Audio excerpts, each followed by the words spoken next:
アンニョン、パックンです。何しようと福岡の学生が僕にそう言った瞬間、まるで違う国の言葉が飛んできた気がしました。僕はソウル出身、東大の留学生、日本で9年間暮らした僕にも、未だに越えられない壁があるんです。そう、日本語というくしくも複雑な迷宮です。なぜこんなに難しいのか、なぜ日本に長年住んでも言葉の壁は消えないのか、今日も3つです。1つ目、耳を混乱させた方言の嵐。2つ目、頭を悩ませた敬語の逆襲。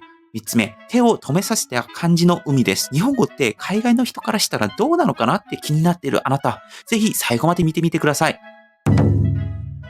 まず一つ目、方言の嵐で何しとっとが僕を打ち抜いた日です。大学1年生の春、僕が最初に留学したのは九州大学伊東キャンパス。バスに揺られて20分、山と海の狭間にある緑の楽園。最寄りのコンビニは正門から歩いて15分。そんなど田舎な場所に西日本人が集まっていたんです。ある日、クラスのコンパ、焼き鳥、ポテサラ、ハイボール、賑やかな笑い声の中、隣の大阪出身の子が僕に言いました。今日は何しとったん？僕の頭の中に日本語なのに通じない日本語という未体験ゾーンが広がりました。後で聞けば何してたのという意味らしい。でも教科書には絶対書いてないんですよ。取ったが過去形の助動詞になるなんてことかなって紛らわしいというのが何しとったっていう言葉だったんですね。しかも福岡弁、関西弁だけじゃなくて何々しよるけんとかはよせんと、やったじゃっけんみたいな、それが連発されたんですね。僕が覚えた NHK 的な標準語なんて通用しない。イントネーションも違う。語尾も違う。文法さえ違う。でも彼らにとってはそれが普通の日本語なんですよね。方言は地元のリズム、おばあちゃんのぬくもり、親の背中、夏の祭り、夜の居酒屋、全部が詰まっている暮らしの言葉ですよね。韓国にももちろん方言はあります。ですが、人口の5分の1がソウルに住んでいるから、もう5分の1は標準語を使ってるわけですし、方言の種類も大きく見れば3通りしかないんですよ。というのも、韓国の国土って日本の国土に比べたら5分の1ぐらいなのかなレベルで小さいんですよね。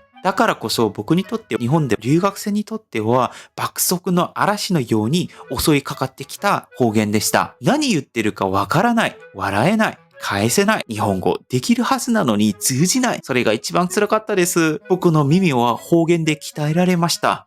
最初は戸惑い、日本語を理解できないから傷つき、落ち込んでいたんですが、気づいたら慣れていました。ある日、ふと京都の方がこんな風に話したんです。パクさん、大学時代は何してはったんですか？僕は何してもへんくて。で、意味がスッと入ってきて自然に理解できました。やっと日本語の枷の中に自分も立ってたんだと。そんなささやかな感動が僕にありました。二つ目の話はですね、敬語の逆襲というところで、社長が言ってたっていう言葉、本当にいいのと思ったことです。社長が言っていました。部長、先こちらに行きました。敬語使わないの？初めて日本の敬語を聞いたとき、僕の脳内は赤信号が光りました。韓国では家族のことを相手に話すときは敬語なんですね。会社の人を話すときにも、敬語なんですよ。お母様は自営業をされています。社長様がおっしゃいました。例えば友人に話すときでも、身内の人に敬語を使うのが普通なんですね。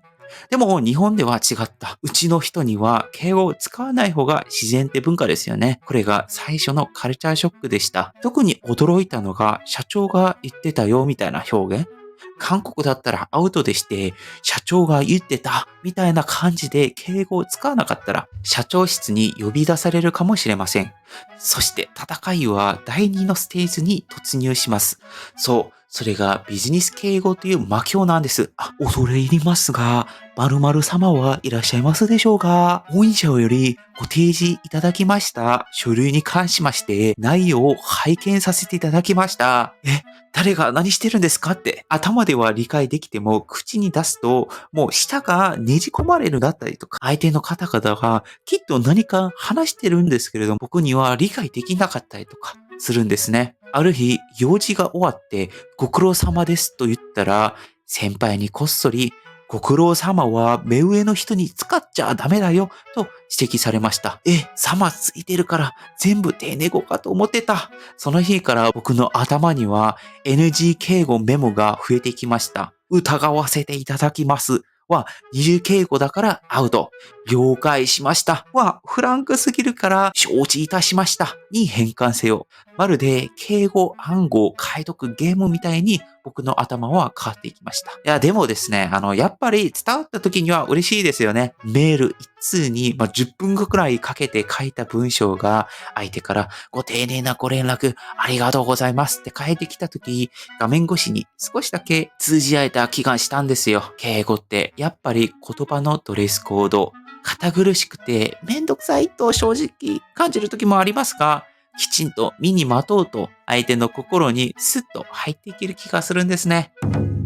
で、第3の話は漢字の海ですね。トトロギって何？音なの？人の名前なの？って思ったことです。トトロギ。その漢字を映画館で初めて見たとき、僕の脳が静かにフリーズしました。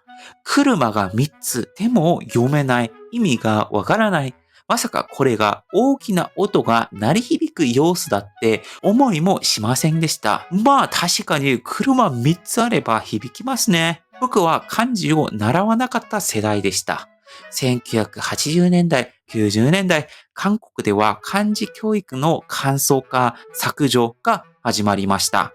それまでは学校で漢字ドリルみたいなものが配られていたらしいんですが、僕たちはほとんどハングルだけで育ちました。もちろん韓国語の語源には漢字があるものが多いです。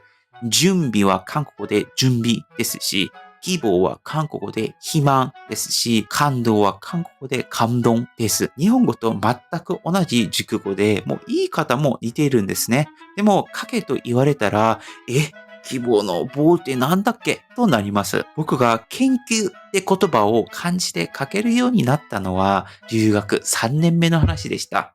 それまではレポート用紙に剣で書こうとして、毎回スマホで確認していました。役所で書類を書くときにも手が止まるんですよ。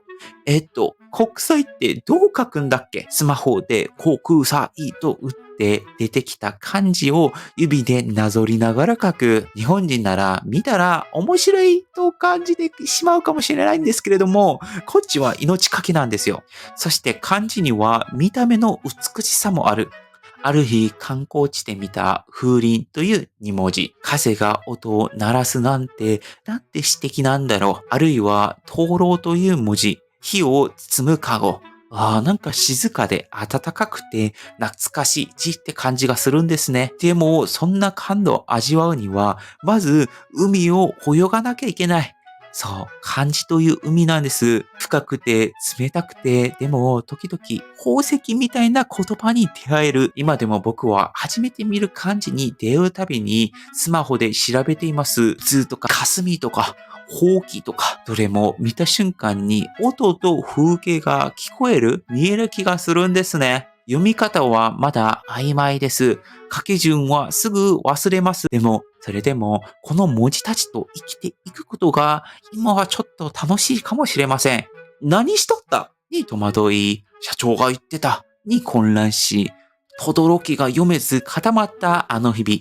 でも、それら全部が僕にとって宝物になりました。日本語って音があって、空気があって、リズムがあって、まるで生きている生き物のように毎日僕に話しかけてきます。韓国語の魅力とはまるで違うその感触に驚いて、つまずいて、でも何度も拾い上げて、僕は今もこの言葉の海を少しずつ泳いでいます。このチャンネルではですね、韓国人の目線から見える日本の不思議さを僕の9年間の日本経験を基盤にお届けしています。もし今日あなたの心に一つでも気づきが生まれたなら、どうかまた僕の物語に聞きに来てください。チャンネル登録ボタンの向こうにはまだまだ伝えたい言葉たちが待っているんですよ。今日は以上です。パクンでした。アンニョー